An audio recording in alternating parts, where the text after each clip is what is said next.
জনসংযোগ কেমন এবার প্রার্থী হওয়ার ক্ষেত্রে এই বিষয়কে বিশেষ গুরুত্ব দিচ্ছে রাজ্য বিজেপি।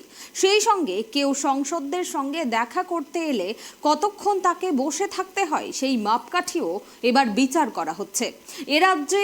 এ রাজ্যকে বিশেষভাবে গুরুত্ব দিচ্ছে পদ্ম শিবির। সেই জন্য অমিত শাহ, জেপি নাড্ডা বারবার রাজ্যে এসেছেন। সূত্রের খবর, বিহারের কারণে যে রাজ্য সফরে স্থগিত করেছিলেন স্বরাষ্ট্রমন্ত্রী, সেই সফর হতে চলেছে 29 ফেব্রুয়ারি। সেখানে দলের বর্তমান সাংগঠনিক কী অবস্থা তার রিপোর্ট নেবেন অমিত শাহ। সামাজিক অনুষ্ঠানে যান, গত 5 বছরে কটা বিয়ে বাড়িতে গিয়েছেন? এসব বিষয়গুলিও এবার লোকসভার টিকিট পাওয়ার ক্ষেত্রে বিজেপি সাংসদদের অগ্রাধিকারের বিষয় হিসাবে দেখা হচ্ছে। দলীয় কর্মী সমর্থকদের কাছে সেই এলাকার সাংসদদের সম্পর্কে এই সব প্রশ্নগুলিও সমীক্ষা করতে গিয়ে জেনে নিচ্ছে দিল্লির নিয়োগ করা বেসরকারি সংস্থা।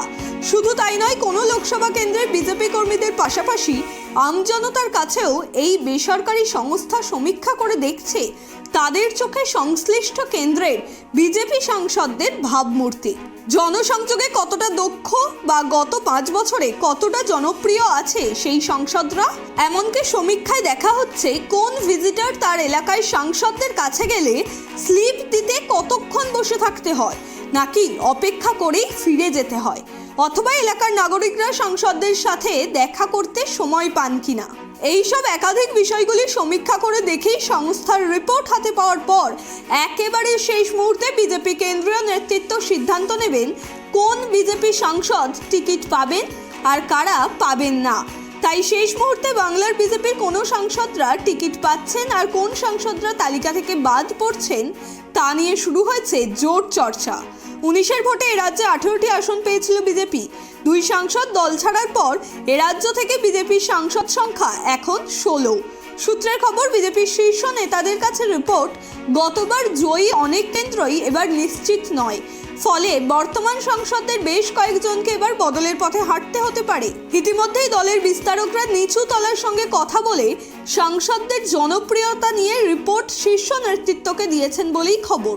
পাশাপাশি বিভিন্ন বেসরকারি সংস্থাকে দিয়েও লোকসভা ভিত্তিক সমীক্ষা চলছে শেষ মুহূর্তে। সেই সমীক্ষা রিপোর্টের সঙ্গে দলের বিস্তারকদের রিপোর্ট মিলিয়ে দেখা হবে।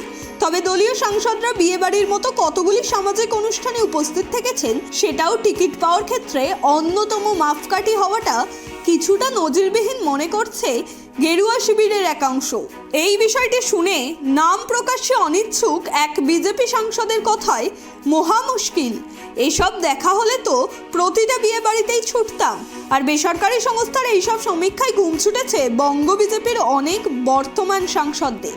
ত্রয়ন চক্রবর্তীর রিপোর্ট, ট্রাইব টিভি।